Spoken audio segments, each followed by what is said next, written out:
Introduction: the quiet power of confidence. Take a slow breath, and for a moment, forget everything you have been told about confidence. Confidence is not being the loudest person in the room. It is not having the perfect body. It is not having the most money. It is not knowing everything. And it certainly does not mean believing that you are better than everyone else. Real confidence is much quieter than that. It is the ability to remain yourself when other people are trying to make you become someone else. It is staying calm when someone criticizes you. It is walking away when you no longer need to prove your point. It is saying no without feeling guilty. It is making a decision without needing 10 people to approve it first. And perhaps most importantly, it is knowing that even if something goes wrong, you will be able to handle it.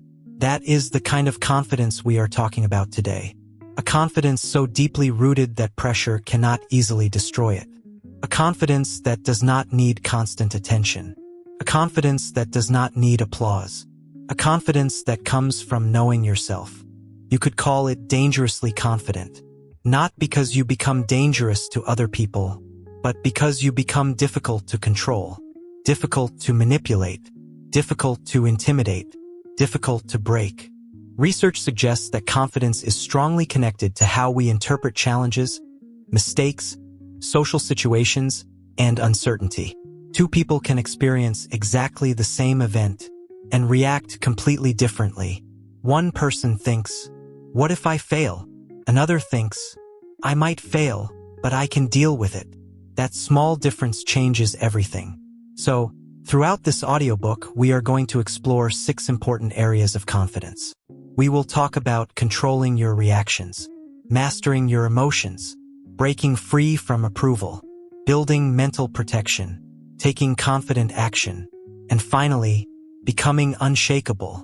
You don't need to become a different person. You don't need to pretend. You don't need to act tough. You simply need to remove the habits that keep your natural confidence buried. So take a breath, relax your shoulders, and let's begin. Chapter 1. The Power of Non-Reaction. Why silence and control are your greatest weapons. Imagine someone says something insulting to you. Maybe they criticize your intelligence. Maybe they laugh at your idea. Maybe they deliberately try to embarrass you in front of other people. Your first instinct might be to defend yourself. You want to explain. You want to prove them wrong. You want the last word. And this is where something interesting happens. The person who controls your reaction often controls the situation. Think about that. If someone can make you angry whenever they want, they have influence over you. If someone can make you anxious with a few words, they have influence over you. If someone can destroy your mood simply by sending a message, they have influence over you. Confidence begins when you take that power back. Psychologists observe that emotional reactions often happen faster than conscious reasoning. Something happens. Your brain interprets it. Your body reacts. And only afterward do you think about what you want to do. But between the event and your response, there is a small space. And learning to use that space is one of the most powerful skills you can develop. Let's make this practical. Someone insults you. Instead of immediately responding, pause. Take one breath. Look at the situation. Ask yourself, do I actually need to respond? That question alone can change your life, because not everything deserves your energy. The story of Daniel. Let's imagine a young man named Daniel. Daniel worked in an office. He was intelligent and hardworking, but he had one weakness. He reacted quickly. If someone criticized him, he defended himself. If someone disagreed with him, he argued. If someone misunderstood him, he immediately tried to explain. One afternoon, his manager criticized a project Daniel had worked on. The manager said, "This isn't good enough." Daniel immediately felt embarrassed. His heart started beating faster. He wanted to explain every reason the project had problems. He wanted his manager to know that the mistakes weren't entirely his fault. But then something unusual happened. Daniel stopped. He took a breath. And he said, "Okay, which part would you like me to improve first?" That's all. No argument. No emotional speech. No excuses. His manager explained the problems. Daniel listened. Later, he realized something. The criticism had not destroyed him. In fact, it had given him useful information. The real victory wasn't proving that his manager was wrong. The victory was remaining in control of himself. That is confidence. Silence is not weakness. Many people misunderstand silence. They think silence means weakness. It doesn't. Sometimes silence means, I don't need to prove myself. Sometimes it means, I understand what you're doing. Sometimes it means, I'm choosing my response carefully. And sometimes, simply means, this conversation isn't worth my energy. Studies on emotional regulation suggest that creating even a brief pause before responding can help people make more deliberate decisions rather than acting automatically. So practice the pause. When someone triggers you, don't immediately answer. Breathe. 1, 2, 3. Then decide. Not every battle deserves your participation.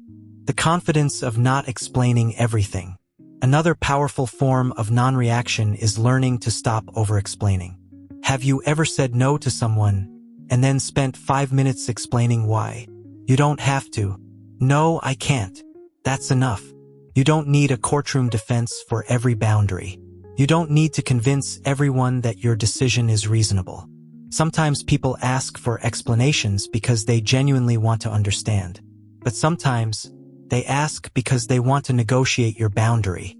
Learn the difference. You can be kind without being endlessly available. You can be respectful without surrendering your position. You can listen without agreeing.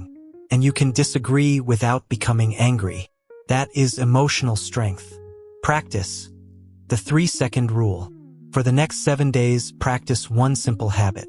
Before responding to anything emotionally uncomfortable, wait 3 seconds. Don't fill the silence. Don't reach for your phone. Don't type immediately. Just breathe.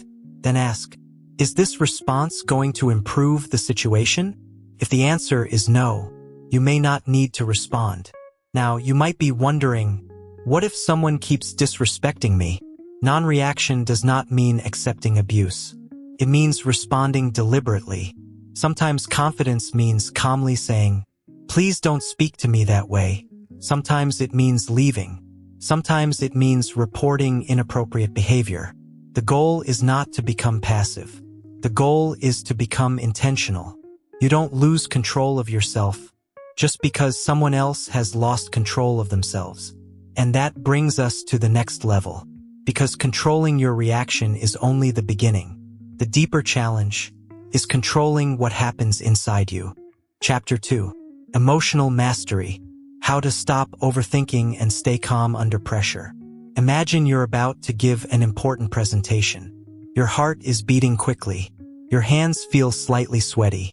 Your mind starts creating terrible possibilities. What if I forget my words? What if everyone thinks I'm stupid? What if I fail? What if they laugh?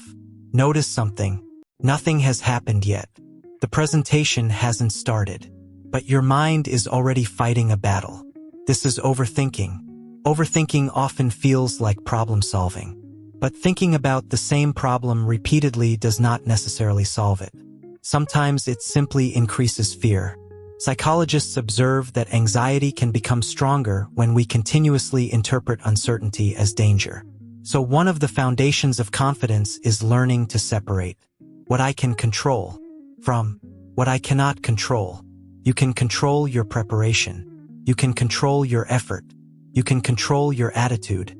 You can control your response. But you cannot completely control what people think. You cannot control every outcome. And you cannot control the future. Confidence grows when you stop demanding certainty from life. Personal story. Imagine a woman named Sarah. Sarah wanted to apply for a new job. She had the skills. She had the experience. She had prepared her application carefully. But she didn't apply. For 3 weeks, she kept thinking, what if they reject me? What if I'm not good enough? What if there are better candidates? Eventually, her friend asked, what are you actually afraid of? Sarah thought about it, and she realized something. She wasn't afraid of applying. She was afraid of discovering that she might fail. So she applied. A week later, She received a rejection. It hurt, but something unexpected happened. She survived. A month later, she applied somewhere else. And eventually, she got an opportunity. The rejection didn't destroy her confidence. Avoiding the opportunity had been doing more damage than rejection ever could. Here's where it gets interesting. Sometimes confidence doesn't come before action. Sometimes confidence comes because of action. You act. You survive. You learn. You become stronger. Then you act again. Feelings are not commands. One of the most important lessons in emotional mastery is this. You can feel something without obeying it. You can feel nervous and still speak. You can feel afraid and still move. You can feel angry and still remain respectful. You can feel insecure and still take action. Your emotions provide information. They don't always provide instructions. Imagine your mind says, "Don't do it." You can respond, "I'm nervous, but I'm doing it anyway." That sentence is powerful.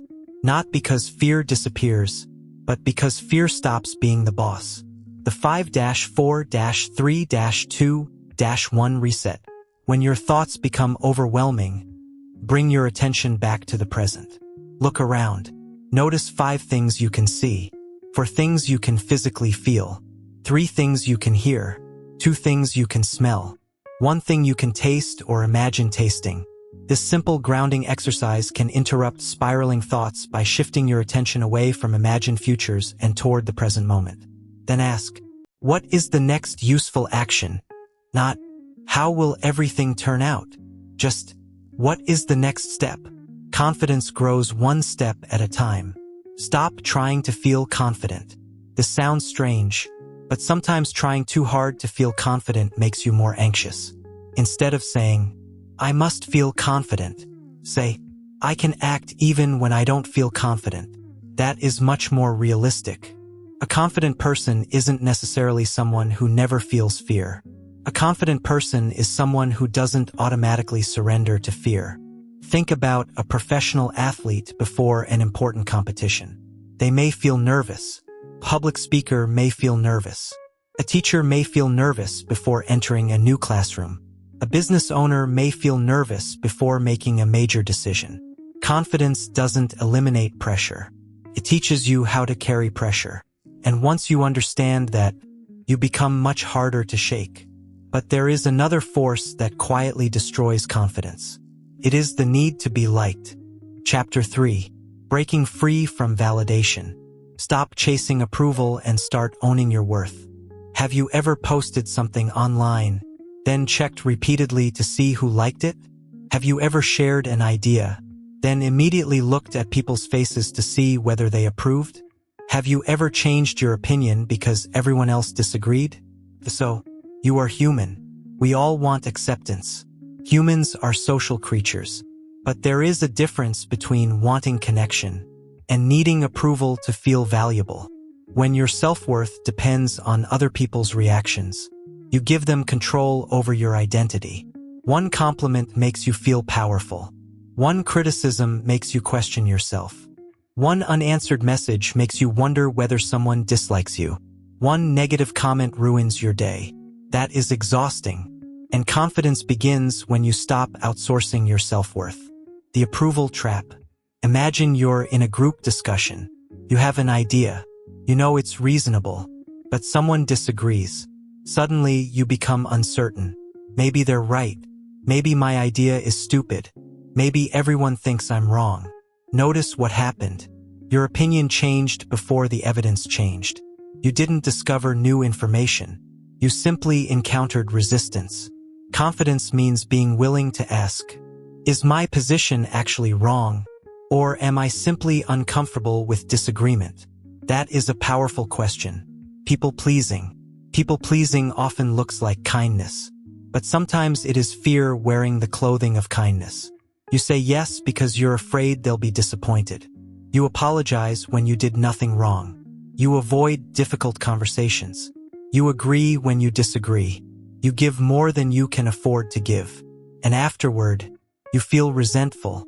Healthy confidence allows you to be generous without abandoning yourself. You can help people. You can care about people.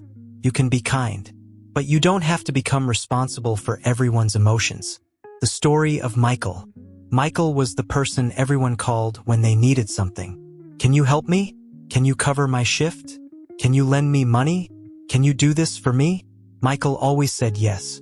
He thought being needed meant being valuable. But eventually, he became exhausted. One day, a friend asked him for another favor. Michael wanted to say no. His heart felt uncomfortable. He almost said yes automatically.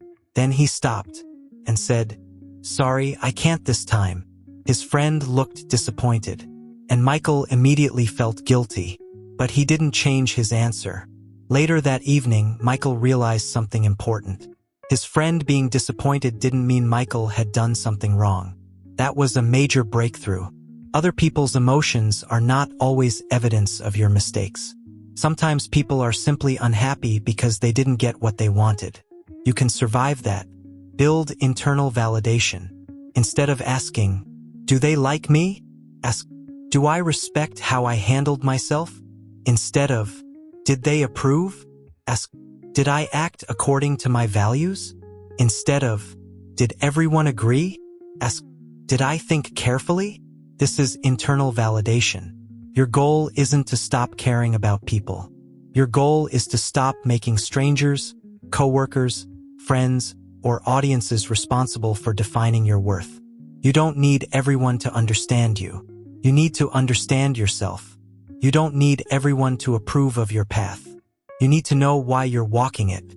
And when you stop chasing approval, you become freer. But freedom also requires protection. Because not everyone you meet will have good intentions. Chapter 4. Building mental armor. Protect your energy from negativity and manipulation. Imagine you're wearing a white shirt. You walk into a muddy place. Would you blame the shirt for getting dirty? Probably not. You would understand that the environment affected it. Your mind works similarly. The people around you, the conversations you repeatedly participate in, the content you consume, the environments you spend time in, all influence your mental state. Studies show that our social environments can influence emotions, behavior, stress levels, and even our perception of ourselves. This doesn't mean you must avoid everyone who is negative. It means you should become more selective about what you repeatedly allow into your mind. Not every opinion deserves access. Someone criticizes you. Ask, does this person understand what they're talking about? Do they know the full situation? Do they have my best interests in mind? Is there useful information here?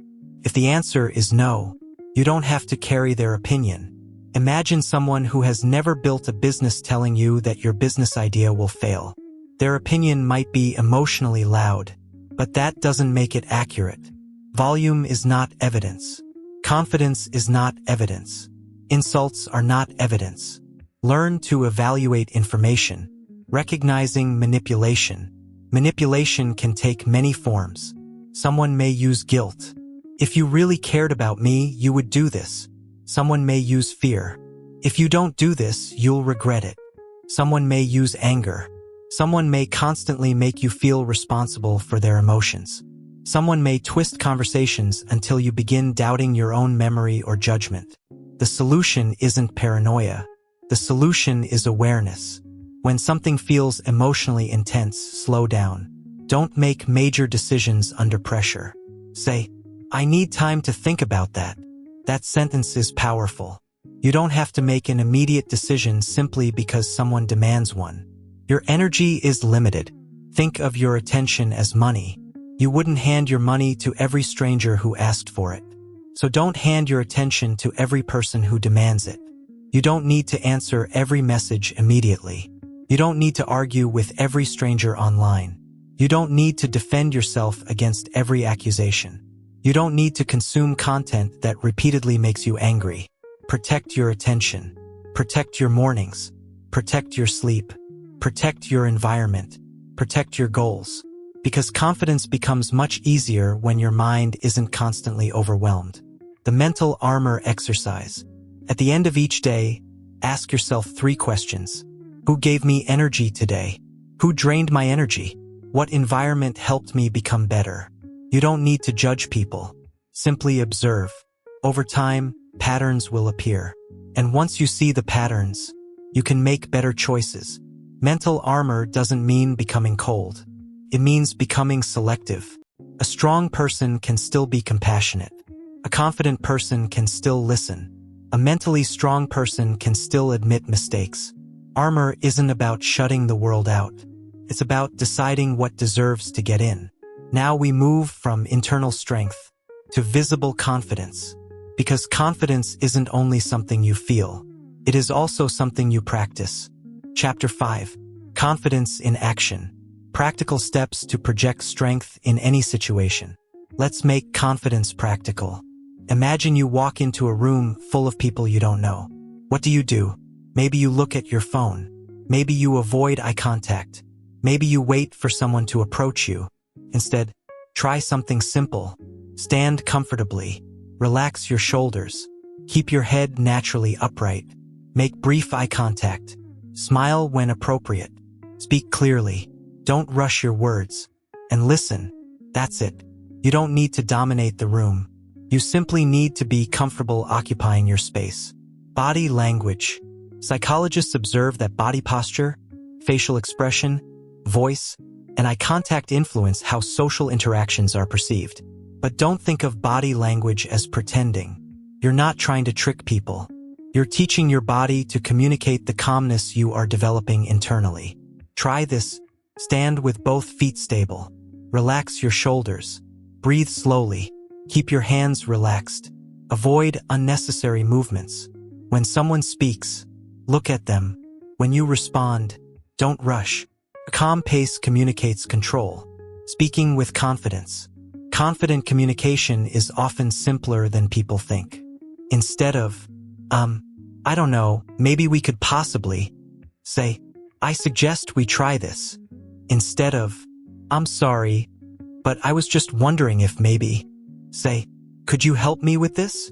Instead of, I might be wrong, but, say, here's how I see it.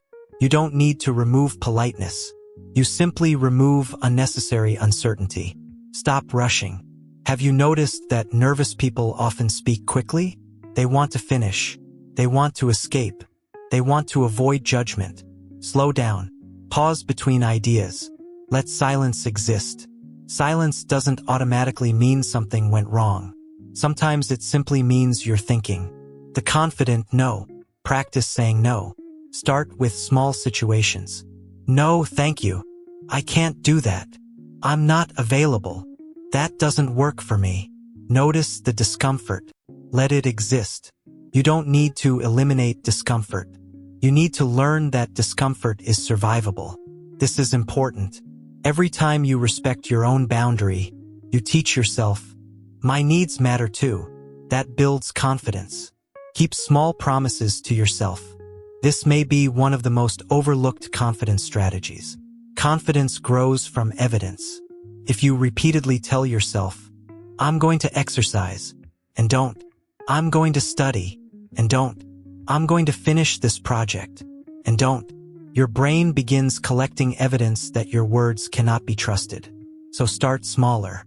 If you say you're going to read for 10 minutes, read for 10 minutes. If you say you're going to wake up at a certain time, try to do it. If you say you're going to finish one task, finish it. Every completed promise becomes evidence. I said I would. I did. That is self-trust. And self-trust is the foundation of deep confidence. The confidence ladder. Don't wait for massive opportunities. Build confidence progressively. Step 1. Do something slightly uncomfortable.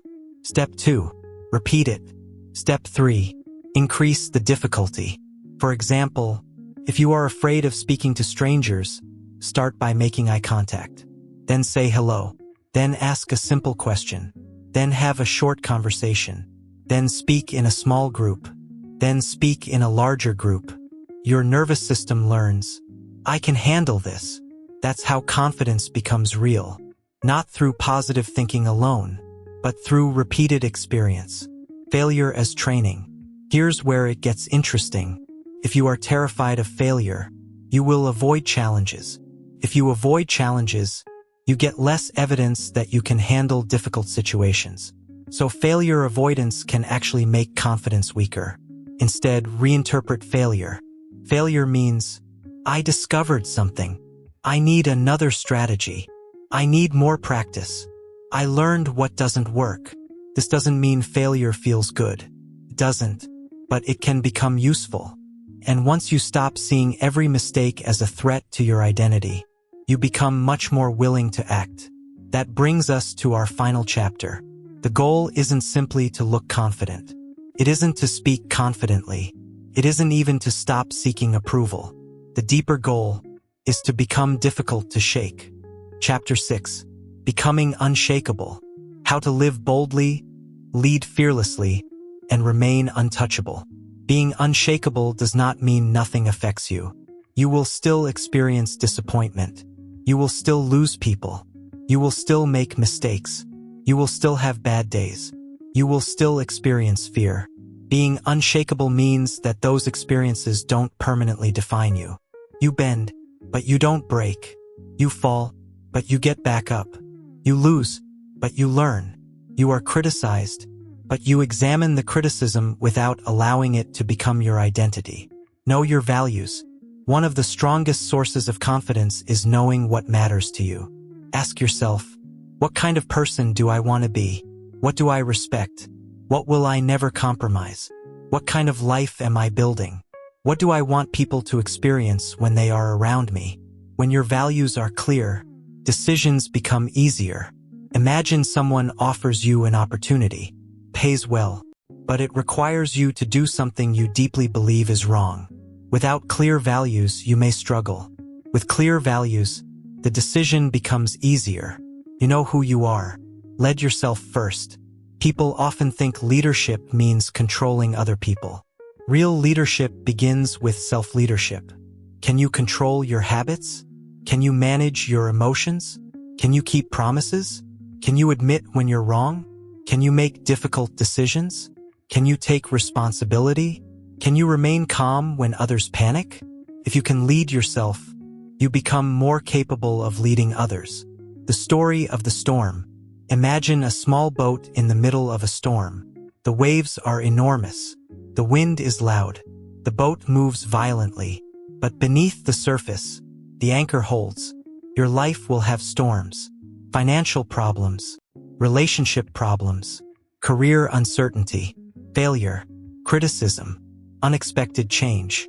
You cannot always control the waves, but you can build an anchor.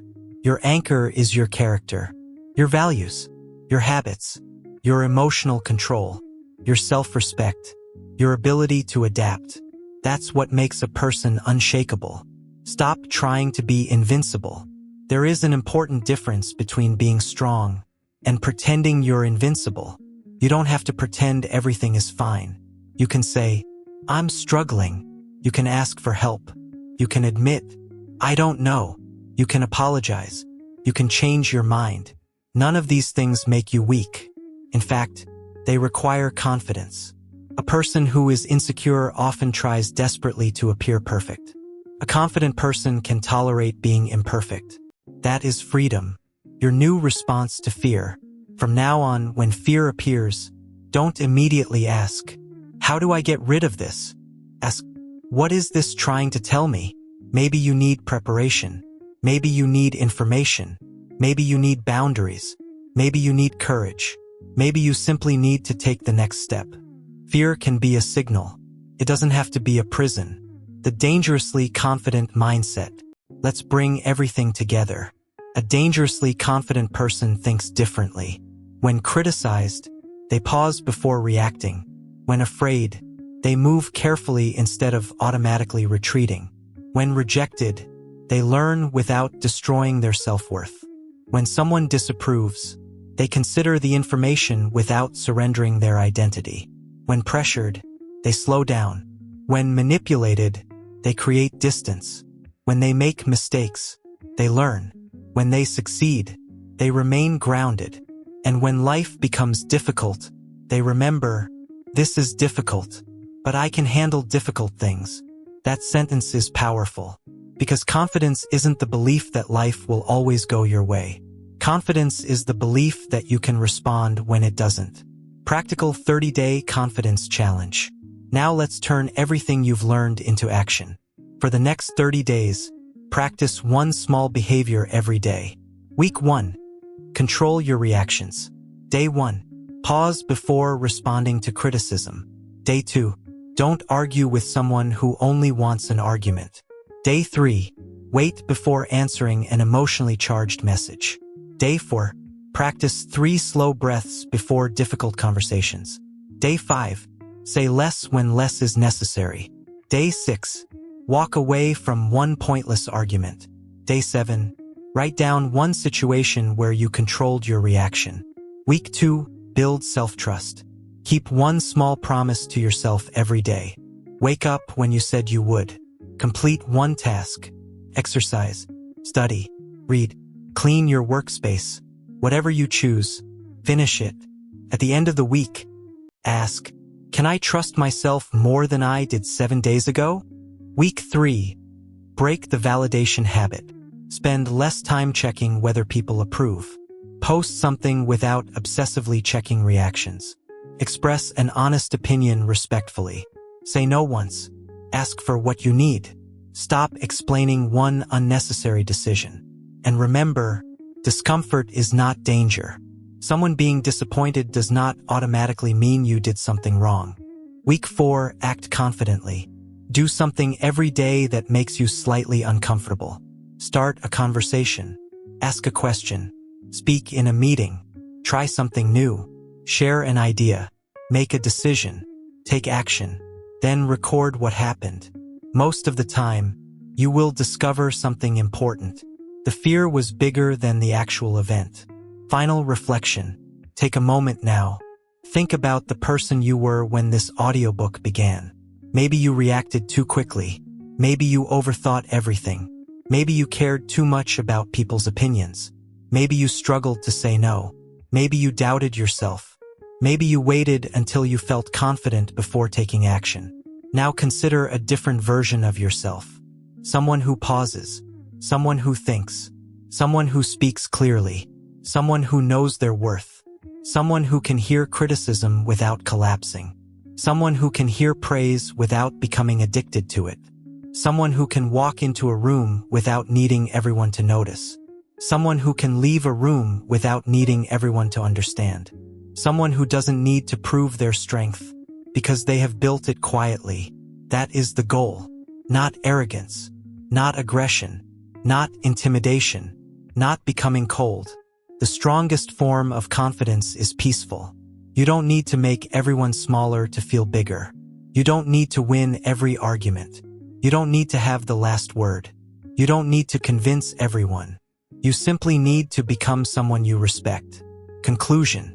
Become the person you can rely on. There will always be people who doubt you. There will always be people who misunderstand you. There will always be people who criticize you. There will always be situations you cannot control. And there will always be moments when fear appears. You cannot eliminate all of that. But you can change how you meet it. You can become calmer. You can become more disciplined. You can become more emotionally intelligent. You can become less dependent on approval. You can build stronger boundaries. You can take action despite uncertainty. And slowly, you can become someone who trusts themselves. That is real confidence. It isn't a performance. It isn't a costume. It isn't something you switch on when people are watching. It is built quietly through thousands of small decisions. The decision to stay calm. The decision to speak honestly. The decision to say no. The decision to try again. The decision to forgive yourself. The decision to keep going. So the next time someone tries to provoke you, pause. The next time fear tells you to stop, take one small step. The next time you feel the need for approval, remember your own values. The next time you fail, learn. And the next time you doubt yourself, ask one simple question. Can I handle the next step? You don't need to know how everything will work out. You only need to handle the next step. Then the next. Then the next. And eventually, you look back and realize that you have changed. Not because you became someone else, but because you finally stopped abandoning yourself. You became calmer. You became stronger. You became more deliberate. You became more free. And perhaps that is what it truly means to become dangerously confident. Not dangerous because you threaten others, but dangerous to the version of yourself that used to live in fear. Dangerous to your excuses. Dangerous to your self-doubt. Dangerous to the need for constant approval. Dangerous to the habit of shrinking yourself. Because once you know who you are, and once you learn that you can survive discomfort, rejection, failure, criticism, and uncertainty, you become very difficult to control. So breathe, stand tall, move slowly, speak clearly, protect your peace, keep your promises, choose your battles, know your worth, and keep moving forward. You don't need to become fearless. You simply need to become stronger than the fear that keeps stopping you. And remember, confidence is not something you wait to feel. It is something you build. One decision, one boundary, one uncomfortable action, one calm response at a time. Take a deep breath and begin. Your stronger version is not somewhere in the future. It is being built right now.